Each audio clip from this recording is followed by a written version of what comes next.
What you're about to hear will shock you to your core. Today, I'm revealing the 7 types of relationships that systematically destroy your health, prosperity, and motivation. I'll expose each toxic pattern, show you how to recognize them, and if you're trapped in any of these dynamics, I'll give you the exact escape plan. I'll briefly mention them: emotional blackmail relationships, financial dependency traps, identity erasure partnerships, dream assassination connections, health sabotage bonds, reputation destruction alliances, and the seventh, the most dangerous and common of all. Stay until the final moment because what you learn might just save your life. Jonathan Pierce stood at the pinnacle of his potential at 28 years old, a software engineer whose innovative algorithms had already attracted venture capital interest worth millions. His apartment overlooked the San Francisco skyline. His bank account held 6 figures, and his mind teemed with revolutionary ideas that could reshape entire industries. He possessed that rare combination of technical brilliance and entrepreneurial vision that separates the ordinary from the extraordinary. Friends described him as magnetic, generous, and unstoppable. His family beamed with pride at every achievement. The world stretched before him like an endless highway of possibility. But within 18 months, Jonathan would lose everything. His health would deteriorate to the point of hospitalization. His bank accounts would drain to negative balances. His startup dreams would dissolve into bitter memories. His reputation among colleagues would transform from rising star to cautionary tale. And the most devastating loss of all would be his motivation, that internal fire that once burned with such intensity it could illuminate entire rooms. The destruction would be so complete, so systematic, that investigators might have assumed he'd suffered a catastrophic illness or fallen into substance abuse. The truth was far more insidious. The destruction began with a relationship that seemed like salvation. Jennifer entered Jonathan's life at a tech conference in Austin, a marketing consultant with striking features and an even more striking ability to make him feel understood. After years of relationships that felt shallow or incompatible, Jennifer seemed to possess an uncanny ability to anticipate his needs, validate his feelings, and create an emotional intimacy he'd never experienced. Within 3 months, they'd moved in together. Within 6 months, she'd woven herself into every aspect of his existence. And that's when the first destroyer relationship revealed its true nature. The emotional hostage situation operates with devastating simplicity. It begins with unprecedented emotional attentiveness that creates profound attachment, then gradually introduces guilt, obligation, and emotional blackmail as the primary relationship currencies. Jennifer started with small requests accompanied by emotional distress. When Jonathan mentioned working late on his startup, she developed severe anxiety attacks. When he planned weekend trips to visit his parents, she'd experience mysterious health crises that required his immediate presence. When he expressed excitement about his projects, she'd spiral into depression about her own perceived failures, requiring hours of emotional support that drained his creative energy. The manipulation escalated with mathematical precision. Every boundary Jonathan attempted to establish triggered emotional catastrophes that made enforcing those boundaries feel like cruelty.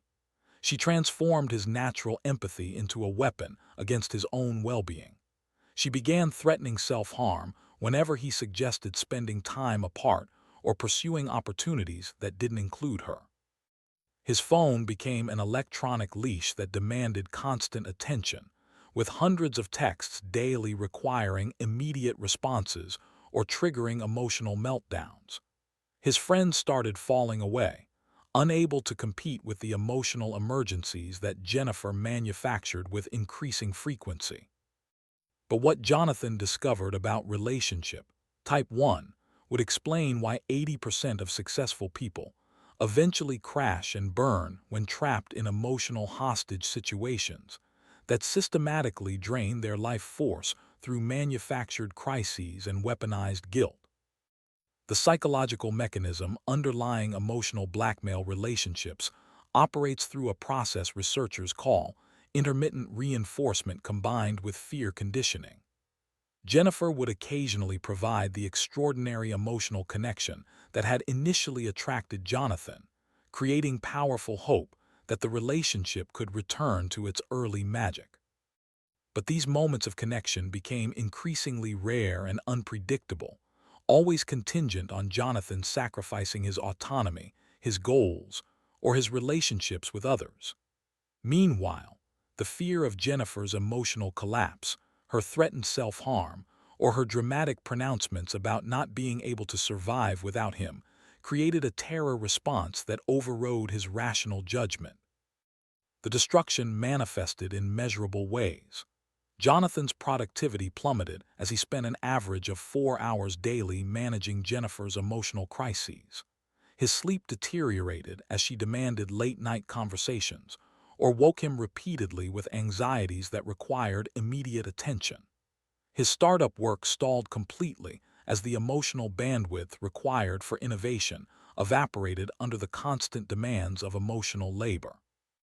His health declined as stress hormones flooded his system chronically, leading to weight gain, digestive issues, and a weakened immune system.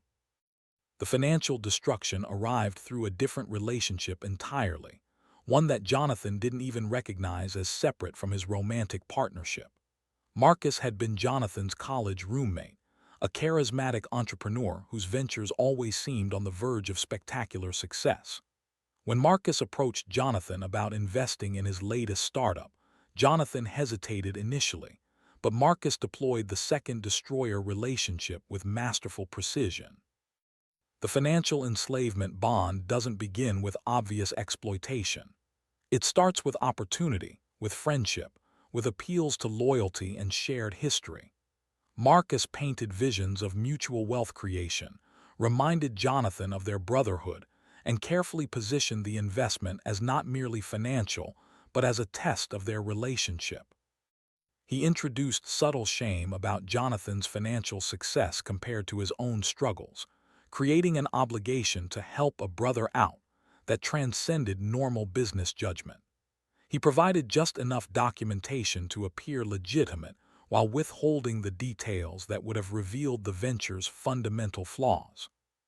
Jonathan invested $50,000 initially, money he'd earmarked for his own startup development. When that venture predictably struggled, Marcus returned with urgent requests for additional capital to save the investment they'd already made. The sunk cost fallacy combined with emotional manipulation created a financial trap that systematically drained Jonathan's resources.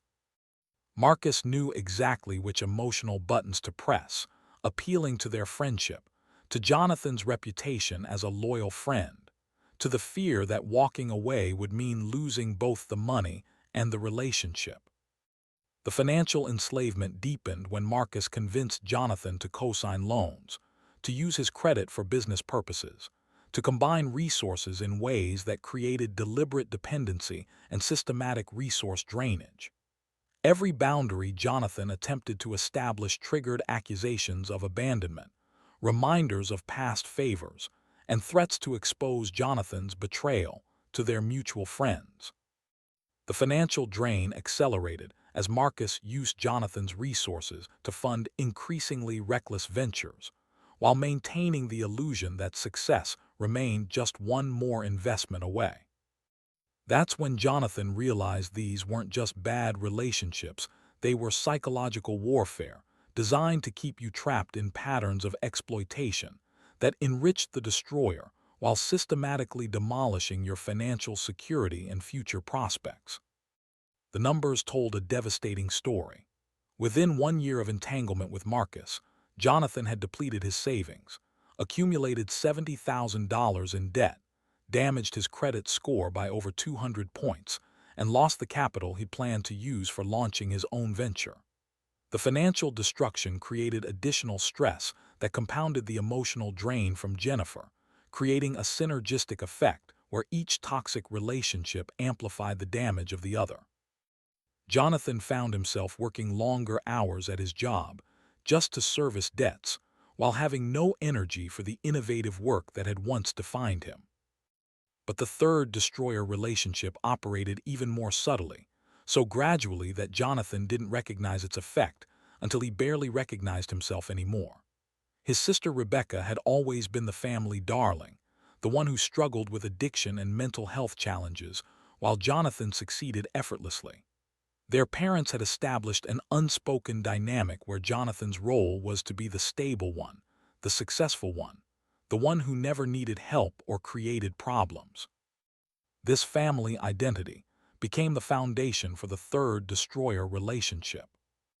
The identity erasure connection operates through systematic dismantling of your personality, values, and self-concept by relationships that require you to be someone fundamentally different from your authentic self. Rebecca's periodic crises always fell to Jonathan to manage, pulling him away from his own life to play the role of family savior.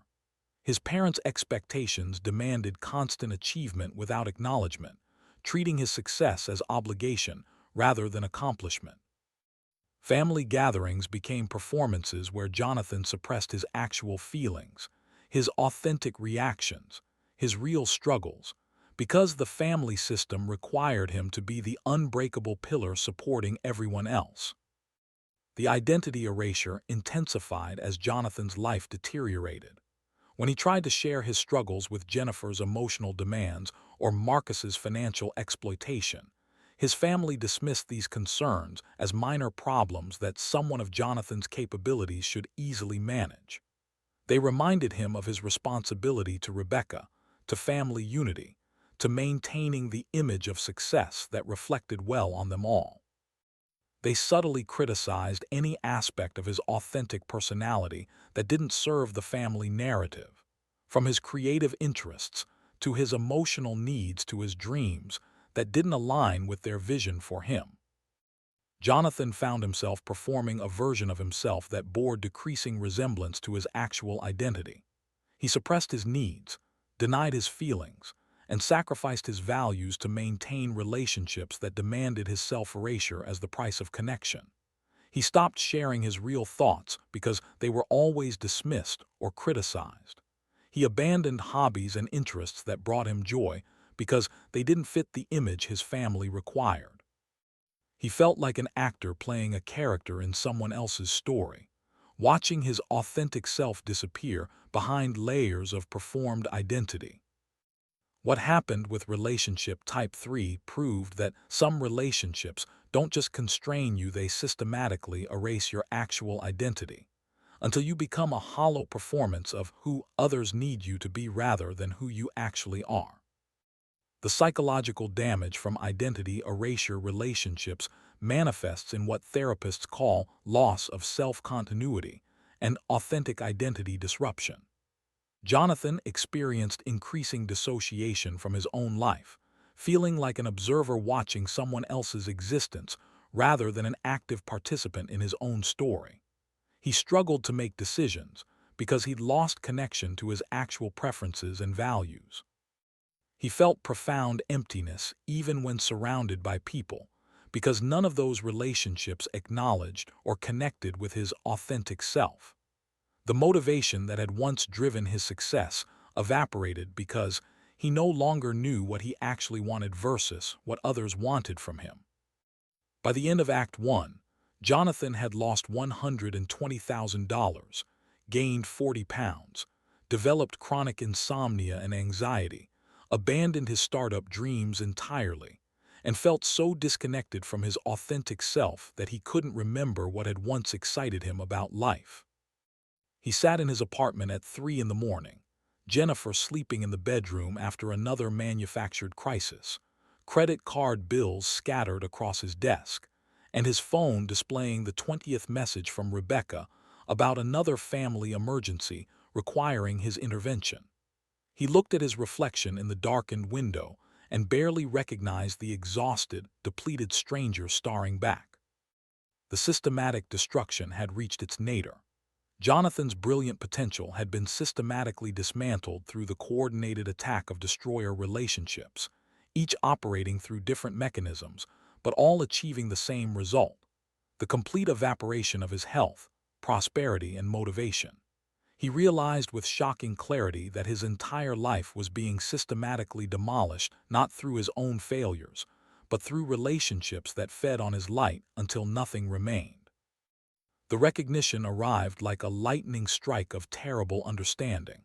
He was dying slowly, his life force drained by relationships that demanded everything while providing nothing but destruction in return. The awakening began in the most unexpected place. Victoria Chen sat across from Jonathan at a coffee shop in the Marina district, her presence radiating a quality he'd almost forgotten existed: calm, centered self-possession. She was a relationship psychologist who specialized in what she called systematic relationship recovery, and Jonathan's cousin had insisted he meet with her after witnessing his deterioration at a family gathering. Victoria listened to Jonathan's story for 90 minutes without interruption, her expression growing increasingly knowing as he described each relationship dynamic destroying his life. When Jonathan finally fell silent, Victoria looked at him with eyes that contained both compassion and steel. "You're experiencing coordinated life destruction through toxic relationship patterns," she said simply. "What you think are separate problems are actually interconnected systems working together to systematically dismantle your existence. And until you understand how these patterns operate and implement aggressive escape protocols, your destruction will only accelerate." I've seen this exact constellation destroy hundreds of brilliant people who mistakenly believed their suffering was normal relationship struggle rather than systematic attack. The escape technique Victoria revealed for relationship type 1 has saved over 2,000 people from complete life destruction by teaching them to recognize emotional blackmail and implement what she calls the nuclear boundary protocol. Victoria explained that emotional hostage situations require dramatic intervention because incremental boundaries always fail. The emotional blackmailer has already demonstrated willingness to escalate to extreme measures to maintain control, so attempting gradual boundary establishment only triggers increasingly severe manipulation tactics. The nuclear boundary protocol involves 3 non-negotiable steps: complete cessation of emotional rescue, explicit communication of new boundaries with zero room for negotiation, and immediate enforcement with predetermined consequences that get implemented without discussion or delay. For Jonathan, this meant telling Jennifer directly and without ambiguity that he would no longer respond to manufactured crises, that her emotional well-being was not his responsibility to manage, and that any threats of self-harm would result in immediate calls to emergency services rather than his personal intervention. Victoria warned that Jennifer would escalate dramatically when these boundaries were established, testing whether Jonathan would maintain his position when faced with the most extreme emotional manipulation she could manufacture. Victoria prepared Jonathan for what she called the extinction burst, the period when toxic behaviors intensify right before they finally stop, as the manipulator tries every tool in their arsenal to reestablish the previous dynamic. The implementation of nuclear boundaries with Jennifer unfolded exactly as Victoria predicted. When Jonathan established his new position, Jennifer's response was immediate and extreme. She threatened suicide, accused him of never loving her, enlisted mutual friends to pressure him, and manufactured crises designed to trigger his guilt and fear responses. But Jonathan, fortified by Victoria's coaching and his recognition of the pattern, held firm. He called emergency services when she threatened self-harm. He refused to engage with emotional manipulation. He maintained his boundaries even when his entire nervous system screamed at him to rescue her from the distress he'd caused. Within 2 weeks, the extinction burst collapsed. Jennifer, realizing that her traditional manipulation tactics no longer worked, revealed her true character by immediately seeking another target for her emotional vampirism. She moved out abruptly, claiming Jonathan was emotionally unavailable, and that she deserved someone who could meet her needs.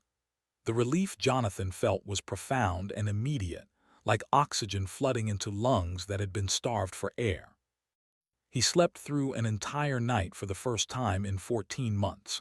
He felt space opening in his life where constant crisis had consumed every moment. The fog of emotional exhaustion began to lift, revealing clarity he'd forgotten was possible. But Victoria insisted that boundary implementation with Jennifer was only the beginning. The financial enslavement bond with Marcus required different escape strategies because financial entanglement creates objective consequences beyond emotional manipulation. Victoria introduced Jonathan to what she called the financial amputation approach, acknowledging that escaping financial enslavement often requires accepting short-term losses to prevent long-term destruction. The recovery strategy for Type 2 has been called the relationship equivalent of discovering fire, because it provides clarity about when to cut losses rather than throw good money after bad in relationships, designed to systematically drain your resources. Victoria helped Jonathan conduct a brutal financial audit that revealed the true extent of Marcus's exploitation. The loans Jonathan had co-signed were for ventures that never existed. The investments he'd made were in companies that had no actual operations. The shared financial accounts had been drained systematically to fund Marcus's lifestyle rather than legitimate business expenses. The pattern was clear. Marcus was a financial predator who had identified Jonathan as a resource to be exploited until nothing remained. The financial amputation approach required Jonathan to accept painful realities. He would lose most of the money already invested. He would need to default on loans where Marcus was the primary borrower, damaging his credit further in the short term to prevent unlimited future damage. He would need to sever all financial connections immediately, even those that seemed potentially salvageable, because Marcus had proven his fundamental untrustworthiness.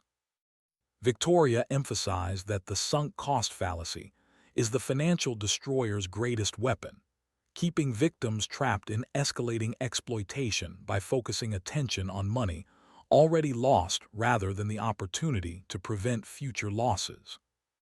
Jonathan implemented the financial amputation by consulting with a bankruptcy attorney who helped him navigate the legal complexities of extricating himself from Marcus's financial schemes.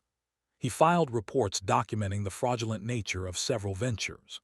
He closed all shared accounts, removed himself from partnerships where legally possible, and accepted that rebuilding his financial life would take years, but that continuing the relationship would guarantee permanent destruction. When Marcus contacted him with urgent pleas for continued financial support, Jonathan responded with a single message drafted by his attorney. All financial relationship between us is permanently terminated. Direct all future communication through legal representation. Marcus's response illuminated the true nature of financial enslavement relationships. The charm evaporated instantly, replaced by threats, accusations of betrayal, and attempts to damage Jonathan's reputation in their mutual community. Marcus claimed Jonathan had abandoned their partnership, spread rumors about Jonathan's character, and even attempted to legally pursue him for breach of verbal agreements. But Victoria had prepared Jonathan for this reaction, explaining that financial predators always escalate to aggression when their resource stream is cut off, revealing the exploitation that had been present all along beneath the veneer of friendship. The third relationship requiring escape was the most emotionally complex because identity erasure relationships often involve family, where complete severance feels impossible and cultural conditioning around family loyalty creates profound guilt about establishing boundaries. Victoria introduced the concept of radical authenticity protocols for relationships that require your self-erasure as the price of connection. That's when Jonathan realized that some relationships don't just want you to change, they fundamentally require you to stop existing as yourself and become whoever serves their needs, making authentic presence impossible and self-erasure mandatory. The radical authenticity protocol begins with a controversial premise. Relationships that cannot accommodate your authentic self are not actually relationships with you, but rather relationships with a performance you provide for their benefit. Victoria helped Jonathan recognize that his family didn't actually know him because he'd never allowed them to see his authentic self, having learned early that his real feelings, needs, and identity were unwelcome. The family system required him to play a specific role, and any deviation from that role triggered criticism, dismissal, or emotional punishment. Implementing radical authenticity with family meant Jonathan had to risk the relationship by showing up as his genuine self and allowing the natural consequences to unfold. Victoria warned this approach often reveals that some relationships cannot survive authenticity, which provides painful but essential clarity about whether genuine connection is possible. Jonathan began by sharing his actual struggles rather than maintaining the facade of effortless success. He expressed his real feelings rather than performing emotional stoicism. He established boundaries around his availability for family crises, acknowledging his own limitations rather than maintaining the illusion of infinite capacity. His family's reaction was initially hostile and dismissive. They accused him of changing, of becoming selfish, of abandoning family values. They increased pressure for him to return to his previous role as unlimited support system and reflection of family success. But Jonathan, supported by Victoria's coaching, maintained his authentic presence even when it triggered their disapproval. He accepted that disappointing them was necessary if the alternative was betraying himself. He recognized that their love had always been conditional on his performance of a specific identity, and that discovering whether they could love his authentic self required the risk of losing their approval. Over months, a surprising development emerged. Some family relationships proved capable of adapting to Jonathan's authenticity. His younger brother, freed from the shadow of Jonathan's performed perfection, reached out to build a genuine relationship. His mother, after initial resistance, began acknowledging her own struggles rather than projecting strength.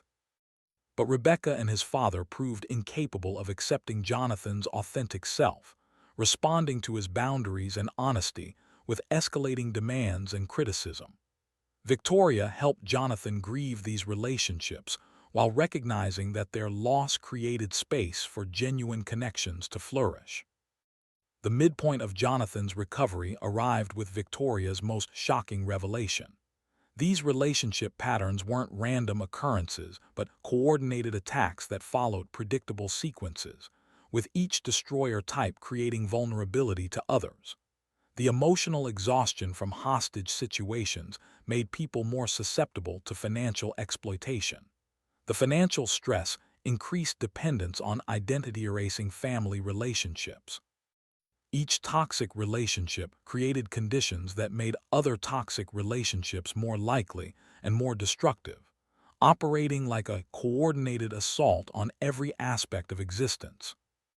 But what Jonathan discovered about relationship types 4 through 6 would reveal that the destruction he'd already experienced was merely preliminary, with 3 additional destroyer patterns waiting to complete his systematic demolition. Victoria introduced the 4th destroyer relationship through a case study that made Jonathan's blood run cold with recognition. She described dream assassination partnerships, relationships that systematically murder ambitions, creativity, and future vision through subtle mechanisms that make victims abandon their potential willingly. Jonathan realized his relationship with his former business partner, David, fit this pattern perfectly. David had joined Jonathan's startup team 18 months earlier with impressive credentials and seemingly aligned vision. But David's actual contribution had been systematic negativity disguised as realism. Every innovative idea Jonathan proposed, David found fatal flaws. Every ambitious goal Jonathan set, David explained why it was unrealistic. Every creative solution Jonathan developed, David highlighted insurmountable obstacles. David positioned himself as the voice of wisdom and experience, while methodically demolishing Jonathan's confidence in his own vision and abilities. The dream assassination operated through death by 1,000 cuts, each individual criticism seemingly reasonable, but the cumulative effect devastating. Jonathan found himself doubting his judgment, second-guessing his innovations, and eventually abandoning his most revolutionary ideas before even attempting them. David's constant negativity created a creative paralysis that killed the startup more effectively than any external competition could have. Jonathan's motivation evaporated as his dreams were systematically dismantled through relationships that positioned aspiration as naivety and ambition as arrogance. Victoria explained that dream assassins target hypotential individuals specifically, drawn to brilliant people like parasites to healthy hosts. They attach themselves to innovators and creatives, then systematically undermine confidence while positioning themselves as indispensable advisors. They create dependency by making victims doubt their own judgment while presenting themselves as the sole voice of reason. The destruction serves their own agenda, whether eliminating competition, maintaining power dynamics, or feeding their own insecurity by diminishing others. The escape from dream assassination partnerships requires what Victoria called vision reclamation and dream resurrection protocols. Jonathan needed to sever connection with David immediately and completely, cutting off all access to his creative process and strategic thinking. He needed to document his original vision before David's influence, reconnecting with the ambitious dreams that had excited him before systematic negativity poisoned his confidence. He needed to surround himself with relationships that amplified possibility rather than highlighted limitations, understanding that creative confidence requires protective cultivation. Jonathan implemented the vision reclamation by removing David from all business involvement, documenting David's systematic negativity pattern, and reconnecting with mentors who had believed in his potential before David's influence. He reviewed notes and plans from before David's involvement, shocked by how innovative and bold his original thinking had been compared to the timid, conservative approach he'd adopted under David's influence. The process revealed how completely his dreams had been assassinated, and how close he'd come to abandoning his potential entirely. But the recovery strategy Victoria revealed for Type 5 proved even more shocking, because health sabotage relationships operate through mechanisms so subtle that victims often don't recognize the attack until physical damage becomes severe. What happened with relationship Type 5 explained why some people's health mysteriously deteriorates when they achieve success, revealing that health sabotage bonds systematically attack physical and mental well-being through seemingly innocent relationship patterns. Victoria identified Jonathan's relationship with his former gym partner, Michael, as a classic health sabotage. Alliance. Michael had positioned himself as a supportive workout companion, but his actual influence had been systematically destructive to Jonathan's well-being. Michael encouraged increasingly extreme training protocols that led to injuries. He promoted supplement regimens that disrupted Jonathan's hormonal balance. He normalized sleep deprivation as necessary for success, convincing Jonathan that 4 hours of sleep was sufficient. He encouraged alcohol consumption as stress relief, gradually increasing Jonathan's dependency on substances to manage the anxiety created by his toxic relationships. The health sabotage operated through normalized destruction, convincing victims that behaviors damaging their well-being were actually optimization strategies. Michael had also subtly discouraged Jonathan from seeking medical attention for concerning symptoms, dismissing health concerns as weakness and positioning medical care as unnecessary. The cumulative effect was Jonathan's physical deterioration, including chronic inflammation, hormonal imbalance, compromised immune function, and the 40-pound weight gain that resulted from stress, poor sleep, and encouraged overconsumption. Victoria explained that health saboteurs often operate from their own disordered relationships with well-being, recruiting others into destructive patterns to normalize their own dysfunction. They create bonding through shared suffering, positioning health-damaging behaviors as signs of dedication or toughness. They may feel threatened by others' success and unconsciously sabotage health to create equality through shared struggle. The destruction manifests in concrete physical damage that can take years to reverse. The escape from health sabotage relationships requires immediate severance and what Victoria called biological recovery protocols. Jonathan needed to cut all contact with Michael and seek comprehensive medical evaluation to assess the damage. He needed to work with healthcare professionals to develop evidence-based wellness protocols rather than following the advice of unqualified relationship partners.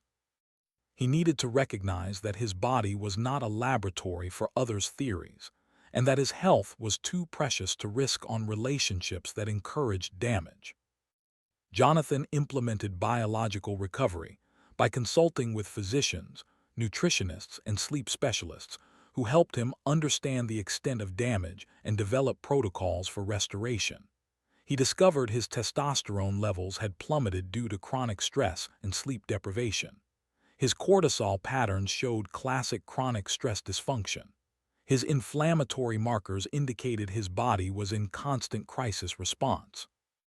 The medical evidence made concrete what he'd been experiencing. His health had been systematically destroyed through relationships that encouraged damaging behaviors while discouraging medical care. The sixth destroyer relationship type that Victoria revealed proved the most socially devastating because reputation annihilation bonds operate through systematic destruction of social standing and credibility that can take decades to rebuild.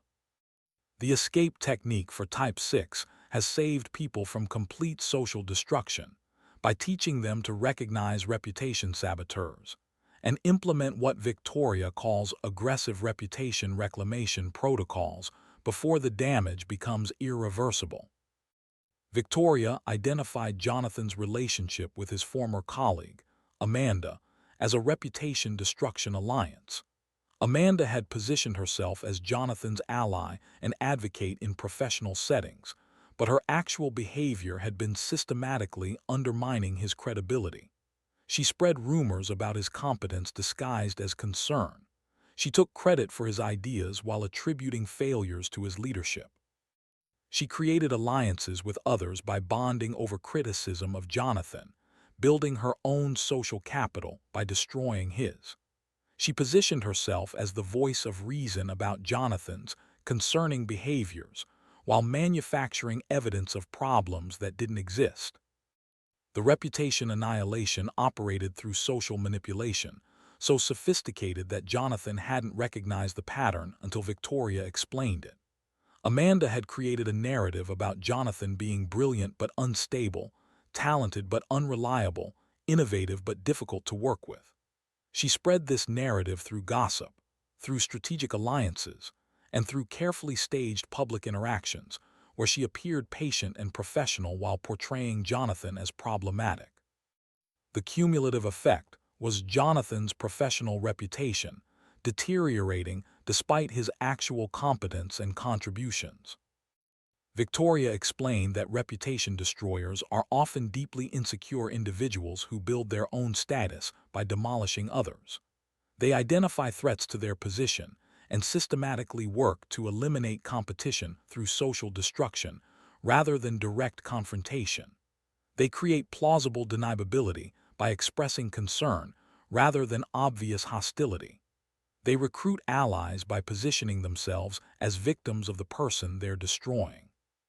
The damage can outlast the relationship by years because reputation operates through social networks that maintain narratives even after the destroyer exits. The escape from reputation annihilation requires aggressive reputation reclamation that includes documenting the saboteur's pattern, directly confronting the false narrative with evidence, and building alternative social networks that reflect accurate information. Jonathan worked with a career coach who specialized in reputation recovery to develop a strategic response to Amanda's sabotage. He gathered documentation of his actual contributions and competence. He reached out to colleagues Amanda hadn't influenced to build alliances based on direct experience rather than gossip. He directly addressed the false narrative in professional settings, positioning Amanda's behavior as unprofessional rather than accepting her framing of the situation. The reputation reclamation required Jonathan to be more politically strategic than felt comfortable, understanding that reputation operates through perception, and that controlling narrative was essential. He had to overcome his natural inclination to let his work speak for itself, recognizing that Amanda had proven that silence allows destroyers to control the story. He had to build social capital deliberately, cultivating relationships that could counter Amanda's influence. The process was exhausting and felt manipulative, but Victoria helped him understand that protecting his reputation from systematic attack was self-defense, not political game playing. By this point in his recovery, Jonathan had implemented escape protocols for 6 different destroyer relationship types.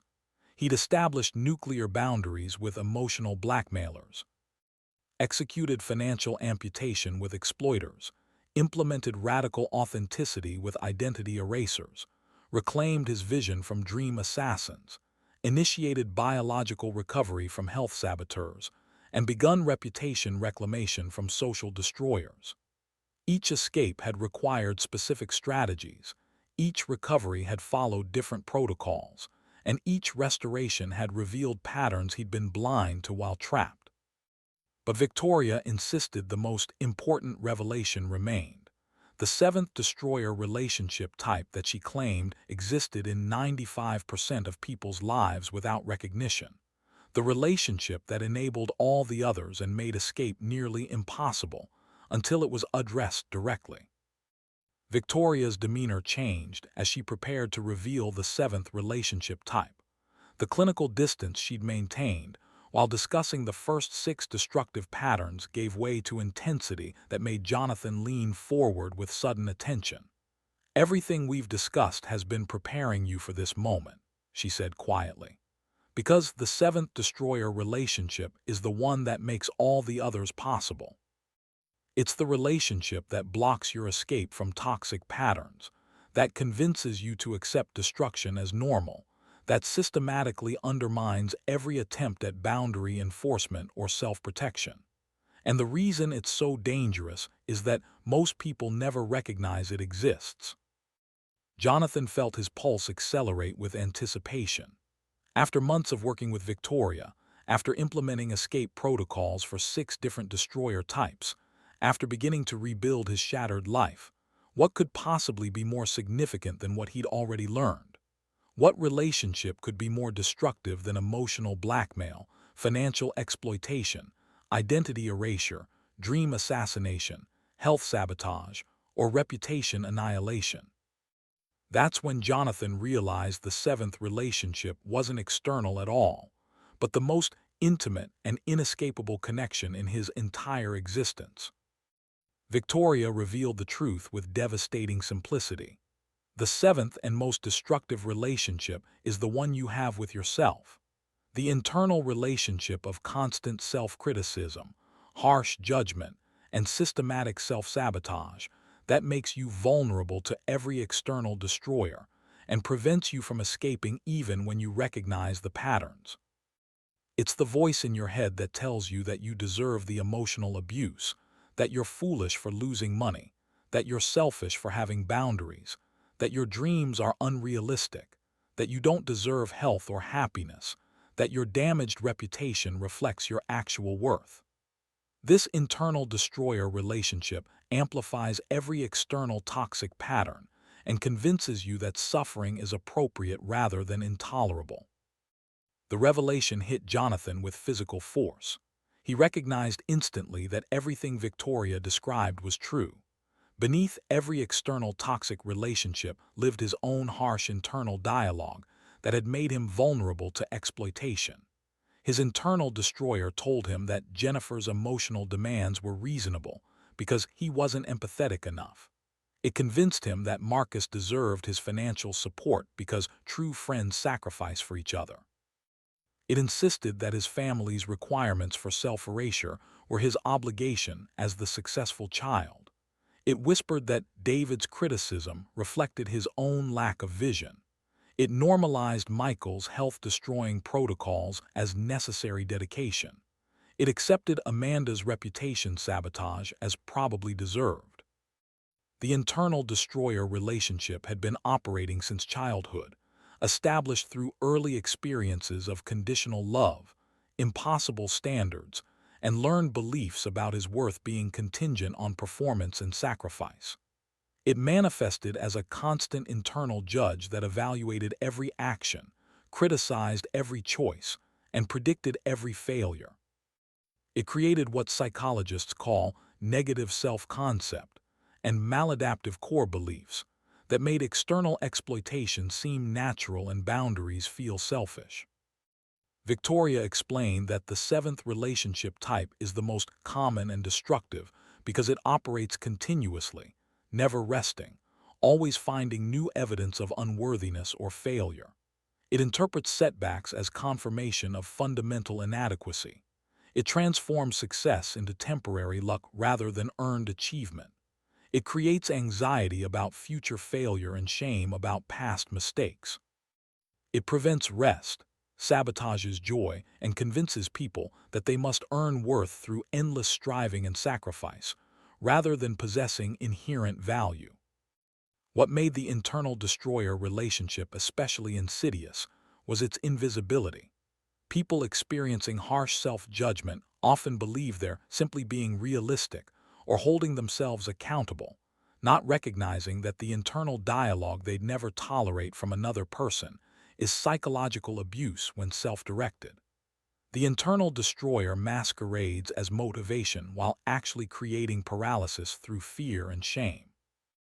It positions itself as protection against disappointment while actually preventing risk and growth.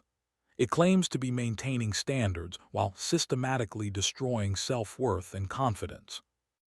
The escape from the internal destroyer relationship requires what Victoria called radical self-compassion protocols and internal relationship reconstruction. Jonathan needed to recognize his internal dialogue, identify patterns of harsh judgment and systematic self-sabotage, and deliberately cultivate an internal relationship characterized by kindness, understanding, and support, rather than criticism and condemnation. This meant noticing when his internal voice attacked him and consciously choosing different responses. It meant treating himself with the compassion he'd offer a friend facing similar struggles. It meant challenging beliefs about his worth being contingent on achievement or others' approval. Victoria introduced Jonathan to practices from self-compassion research, including self-compassion meditation, cognitive restructuring techniques, and what she called befriending yourself exercises, where he practiced relating to himself with curiosity and kindness rather than judgment. She emphasized that changing the internal relationship was the most challenging escape protocol, because the internal destroyer had decades of practice and operated constantly, requiring persistent conscious intervention to establish new patterns. Jonathan began the practice of monitoring his internal dialogue, shocked by the constant stream of criticism and harsh judgment he'd normalized as his thinking voice. He noticed how frequently he called himself stupid, worthless, or pathetic for normal human limitations. He recognized that his internal destroyer was more vicious than any external toxic relationship, criticizing him for not being perfect, not meeting impossible standards, not satisfying everyone's needs while sacrificing his own. The awareness itself was transformative, creating distance from the harsh internal voice by recognizing it as one possible perspective rather than objective truth. The reconstruction of his internal relationship began with small interventions. When his internal destroyer criticized a mistake, Jonathan consciously responded with understanding. "I'm learning and mistakes are part of growth." When harsh judgment declared him fundamentally flawed, he deliberately challenged, "I have worth independent of achievement or others' approval." When the internal voice predicted catastrophic failure, he gently reminded himself, "I've survived every challenge so far and developed strength through adversity." The practice felt awkward initially, like learning a foreign language, but gradually became more natural as new neural pathways formed. The transformation from internal destroyer to internal ally proved the most profound shift of Jonathan's entire recovery. As his self-relationship changed, his vulnerability to external toxic patterns diminished dramatically. He established boundaries more easily because his internal voice supported his right to protection, rather than insisting he deserved mistreatment. He recognized manipulation more quickly because he trusted his own perceptions rather than constantly doubting himself. He pursued his dreams more boldly because his internal dialogue encouraged possibility rather than highlighting limitations. He prioritized his health because his internal relationship affirmed his worth rather than requiring he earn care through achievement. The ripple effects extended into every domain of his existence. His relationships transformed as he related to others from worth rather than deficit, attracting healthier connections while repelling toxic patterns. His professional life flourished as he trusted his judgment and pursued innovative ideas without the internal sabotage that had previously paralyzed him. His health recovered as he honored his body's needs rather than pushing through with harsh discipline. His finances rebuilt as he made decisions from wisdom rather than fear or obligation. His motivation returned with sustained force because he was finally working toward his own authentic goals rather than performing for others or fleeing from harsh internal judgment. Victoria emphasized that the internal relationship work was lifelong practice rather than permanent achievement. The internal destroyer would always attempt to reassert control, especially during stress or setbacks, requiring ongoing conscious choice to respond with compassion rather than harsh judgment. But the practice became easier over time, and the benefits compounded as new neural pathways strengthened and old patterns of self-attack weakened. The climactic revelation about the seventh relationship type provided the final piece of understanding Jonathan needed to complete his transformation. He recognized that every external toxic relationship had been possible only because his internal relationship made him vulnerable to exploitation. His harsh self-judgment created the guilt that emotional blackmailers manipulated. His belief in conditional worth enabled financial exploiters to leverage obligation and shame. His disconnection from authentic self allowed identity erasers to impose their versions of who he should be. His internal dream assassin made him susceptible to external discouragement. His normalized self-sacrifice permitted health saboteurs to encourage damage. His internalized unworthiness accepted reputation destruction as probably deserved. But as his internal relationship transformed, his entire reality shifted. He developed what psychologists call secure self-concept and unconditional self-acceptance, creating internal stability that external circumstances couldn't demolish. He recognized his worth as inherent rather than earned, his value as constant rather than contingent, his right to boundaries and protection as fundamental rather than selfish. The transformation from internal destroyer to internal ally became the foundation for every other aspect of recovery and the ultimate protection against future toxic relationship patterns.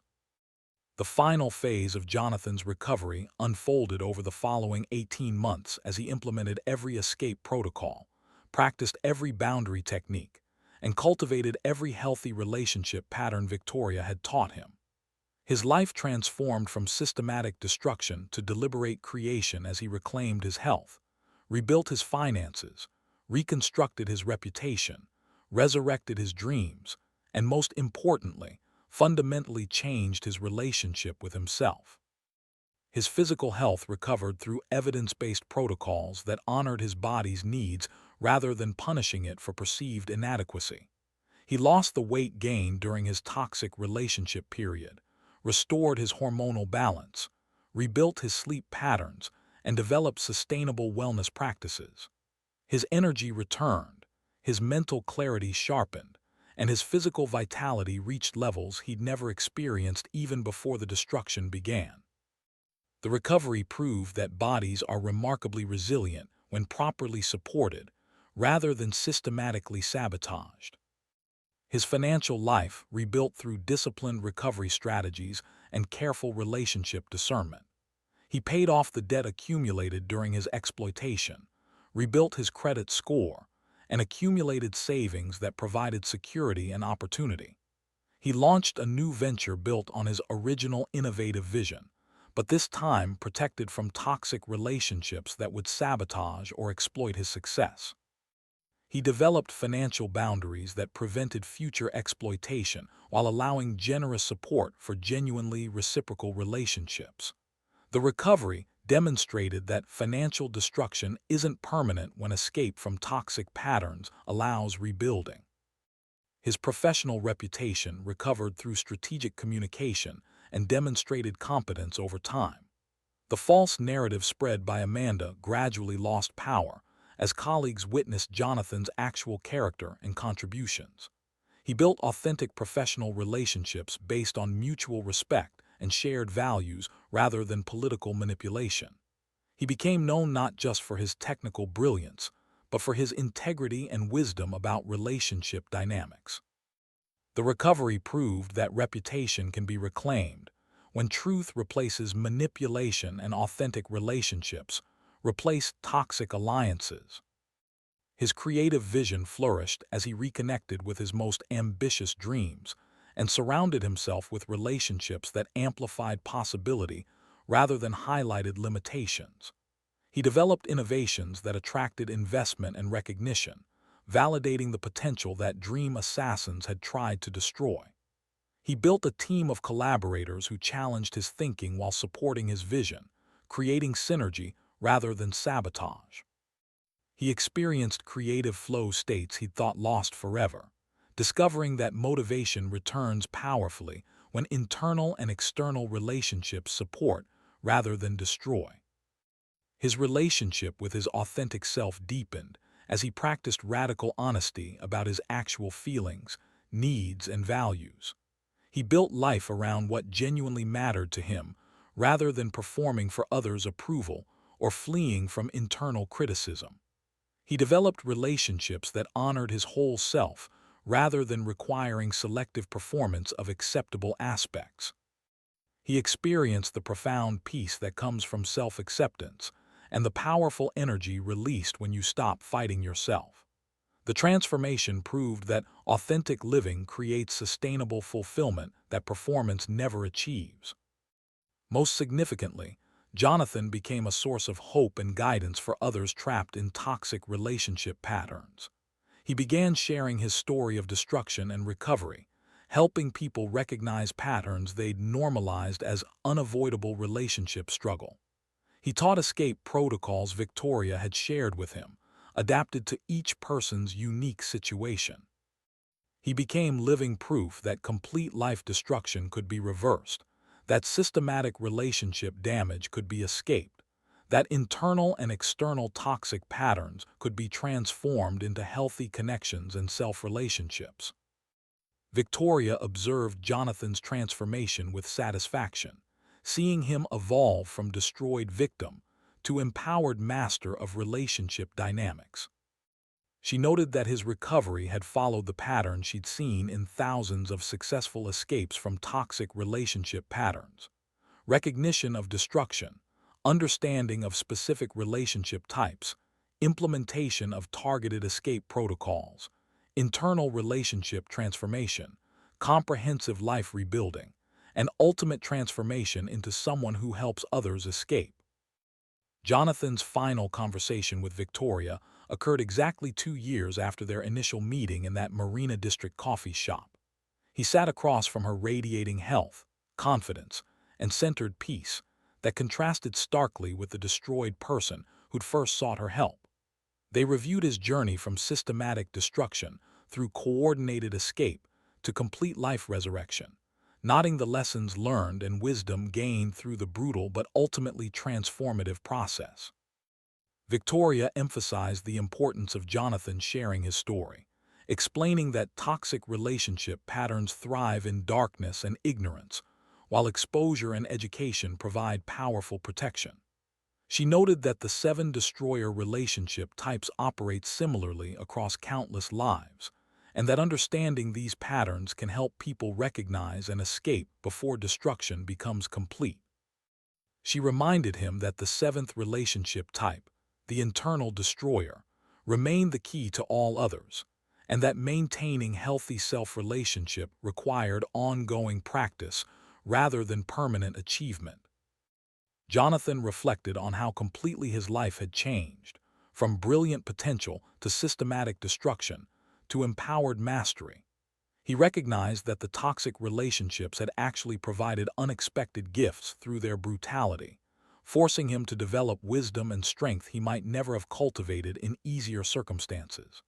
He understood that his suffering had meaning if he used it to help others escape similar patterns, transforming his destruction into purpose. The narrative of Jonathan's journey from destroyer relationships to life mastery illustrates the seven toxic relationship patterns that systematically demolish health, prosperity, and motivation. The emotional hostage situation that drains through guilt and obligation, the financial enslavement bond that exploits through manufactured dependency, the identity erasure connection that requires self-negation, the dream assassination partnership that kills ambition and vision, the health sabotage alliance that damages physical and mental well-being, the reputation annihilation bond that destroys social standing and credibility, and most significantly, the internal destroyer relationship that makes all others possible through harsh self-judgment and systematic self-sabotage. The escape from these toxic patterns requires specific protocols for each relationship type. Nuclear boundaries for emotional blackmailers, financial amputation for exploiters, radical authenticity for identity erasers, vision reclamation for dream assassins, biological recovery for health saboteurs, aggressive reputation reclamation for social destroyers, and most critically, radical self-compassion and internal relationship reconstruction for the internal destroyer that enables all external toxic patterns. The recovery demonstrates that complete life destruction can be reversed, that systematic relationship damage can be escaped, that health can be restored, finances can be rebuilt, reputation can be reclaimed, dreams can be resurrected, and most importantly, that internal relationship transformation provides the foundation for all external change and the ultimate protection against future toxic patterns. The ultimate message emerges through Jonathan's transformation. Your relationships determine your reality, both external connections and the internal relationship with yourself. Learning to recognize and escape systematic destroyers isn't just self-protection but destiny reclamation. The recovery of your right to health, prosperity, authentic self-expression, ambitious dreams, physical well-being, social respect, and most significantly, the compassionate internal relationship that makes all other positive change possible. The world needs your light liberated rather than extinguished by toxic relationship patterns. The brilliant potential that destroyers seek to consume deserves protection and cultivation. The authentic self that identity erasers want to eliminate deserves full expression. The dreams that assassins try to kill deserve bold pursuit. The health that saboteurs attack deserves fierce protection. The reputation that annihilators target deserves vigorous defense. And the internal relationship that enables all destruction deserves transformation from harsh judge to compassionate ally. Your recovery from toxic relationship patterns creates ripples far beyond your individual life, providing hope and guidance for others trapped in similar destruction. Demonstrating that escape is possible, that rebuilding is achievable, that transformation is real, and that liberation from systematic destroyers creates life beyond what seems possible while trapped. Follow for more life-changing stories. Leave your comment about which relationship type shocked you most, and hit like to help others escape these destructive patterns too. The end.